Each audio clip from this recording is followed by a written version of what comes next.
इसीलिए आप लोग को ये टॉपिक क्लियर कर रहे हैं कि आप लोगों को जब पढ़े लिखे इंसान है तो किसी प्रकार के कंफ्यूजन ना हो, दूसरे व्यक्ति को समझा सके। बुझ गया? तो यहाँ पे देखिए सूर्य ग्रहण है, तो सबसे पहले देखिए ग्रहण अमावस्या या पूर्णिमा के दिन लगता है।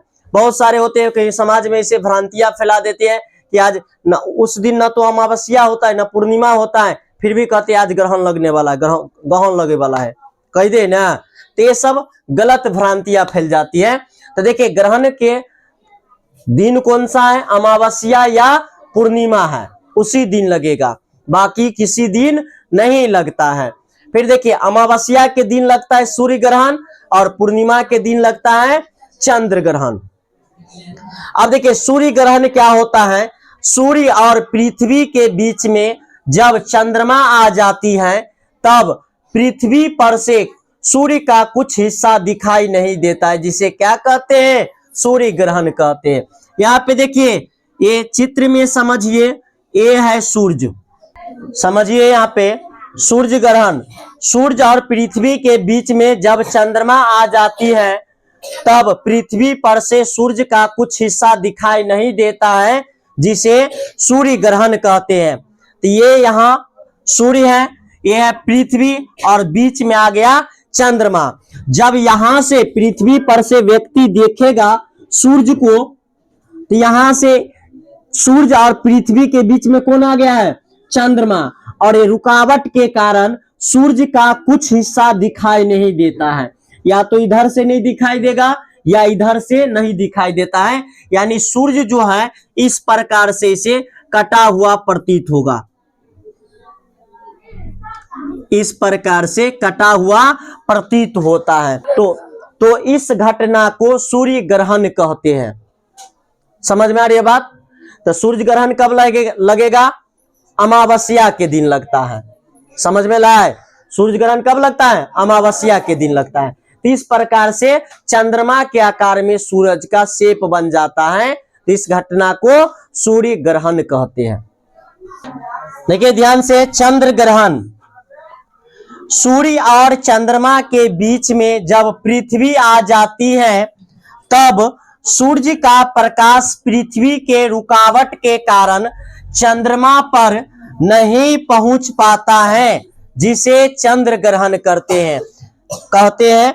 यहाँ फिगर से समझिए, ये है सन, सूरज है, ये है पृथ्वी और इधर चंद्रमा।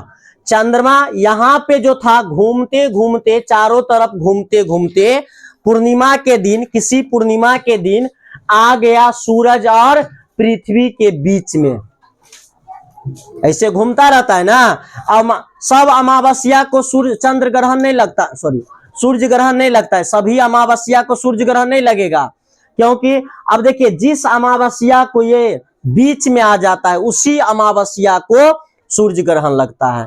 अगर ये यहाँ पे रहता चंद्रमा तो क्या सूर्य ग्रहण लगता, नहीं लगता।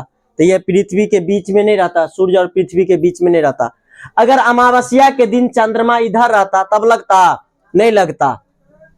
तो माने जब ये सूर्य और पृथ्वी के बीच में चंद्रमा है तभी जाके सूर्य ग्रहण लगा।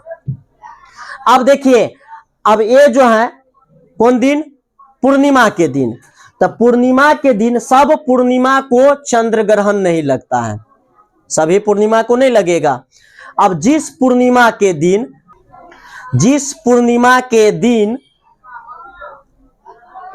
चंद्रमा पृथ्वी और सूर्य के विपरीत तरफ आ गया, यानी चंद्रमा और सूर्य के बीच में कौन आ गया, पृथ्वी आ गया, तो उस पूर्णिमा के दिन चंद्र ग्रहण लगेगा। यहां से देखिए, इसका जो प्रकाश है चंद्रमा पर पड़ता है, परंतु बीच में रुकावट कौन कर देता है, पृथ्वी कर देता है, जिनके कारण चंद्र ग्रहण लगता है। या तो देखिए प्रकाश जो है या तो पूरी तरह से रुक जाएगा, चंद्रमा पर थोड़ा भी प्रकाश नहीं पड़ेगा, और नहीं तो कुछ हिस्सा जैसे है ना, यहां से गया और चंद्रमा थोड़ा सा ऊपर है, यहाँ पे है, तो ये जो है इधर से यहाँ पे थोड़ा सा प्रकाश नहीं पड़ा चंद्रमा पे, यानी कुछ हिस्सा पे प्रकाश पड़ा पूर्णिमा के दिन, कुछ हिस्सा पे प्रकाश पड़ा और कुछ हिस्सा पे प्रकाश नहीं पड़ा, जिनके कारण पूर्णिमा को दिन क्या होता है, पूरा फुल मून होता है ना, फुल मून, यानी बड़ा सा दिखता रहता है, परंतु क्या हो जाएगा, इस प्रकार से इसे कट जाता है। जिस भाग पर प्रकाश नहीं पड़ा वो भाग आपको कटा हुआ दिखाई देता है, और जिस भाग पर प्रकाश पड़ता है वो भाग चमकीला दिखाई देता है। बुझ गया। और चंद्रमा क्या है, एक परावर्तक सतह की तरह काम करता है, यानी सूर्य के प्रकाश को पृथ्वी पर परावर्तित करके भेजता है। तो यहाँ पे प्रकाश पड़ ही नहीं रहा है तो परावर्तित करेगा, इधर से नहीं करेगा, ये भाग आप ऐसे कटा हुआ दिखाई देता है। और इधर से प्रकाश, इधर प्रकाश पड़ता है तो यहाँ से प्रकाश पड़ के परावर्तित होता है, तो ये भाग दिखाई देता है, ऐसे रहता है नैया, इधर से इसे कट, इस प्रकार से इसे रहता। समझ में आ गया ना।